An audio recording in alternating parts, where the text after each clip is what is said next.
चुड़ैल की बिरयानी। एक बार की बात है, एक गांव में राजू नाम का एक आदमी रहता था। राजू बिरयानी बेचता था। उसकी बिरयानी दूर दूर तक मशहूर थी। एक दिन एक चुड़ैल उसकी दुकान के पास से गुजरी। बिरयानी देखकर डायन के मुंह में पानी आ जाता है और वो औरत का रूप धारण कर राजू के पास जाती है। भाई, एक प्लेट गरम बिरयानी दे दो।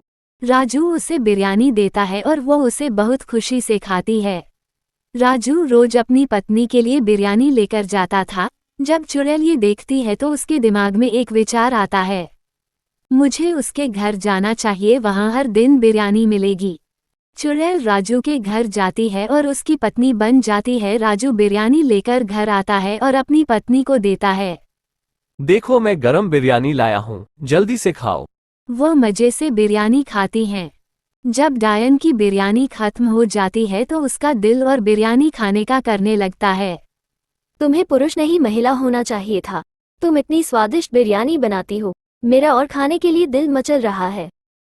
अरे आज तो कुछ ज्यादा ही तारीफ हो गई। चिंता मत करो, मैं कल फिर तुम्हारे लिए बिरयानी लाऊंगा। इतना कहकर राजू चला जाता है। राजू के जाने के बाद सीमा के अंदर से चुड़ैल बाहर आती है और उससे कहती है, आप बहुत भाग्यशाली हैं कि आपके पति इतनी स्वादिष्ट बिरयानी बनाते हैं। सीमा चुड़ैल को देखकर डर जाती है और उससे पूछती है, डायन, तुम कहाँ से आई हो और यहाँ क्या कर रही हो?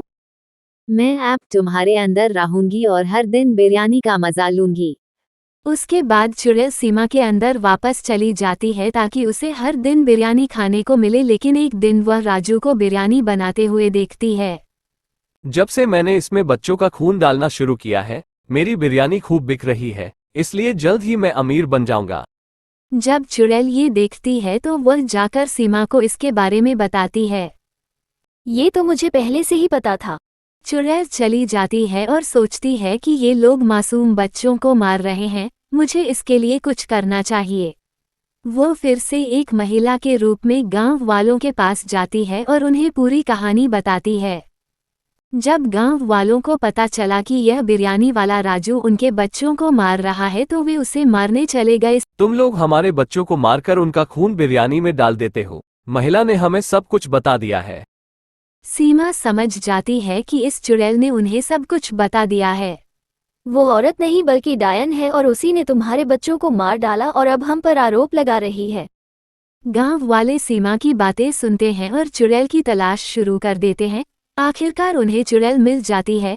वे उसे मारना शुरू कर देते हैं, लेकिन किसी तरह वह अपनी जान बचाकर भाग जाती है। डायन राजू के घर जाती है और राजू और सीमा को मार देती है। इन दोनों को मारकर मैंने कई मासूम बच्चों की जान बचाई, नहीं तो ये इसी तरह बच्चों को मारते रहते। उसके बाद डायन गांव छोड़कर कहीं और चली जाती है। अगर आपको ये वीडियो अच्छी लगी है तो वीडियो को लाइक करना और चैनल को सब्सक्राइब करना मत भूलिएगा।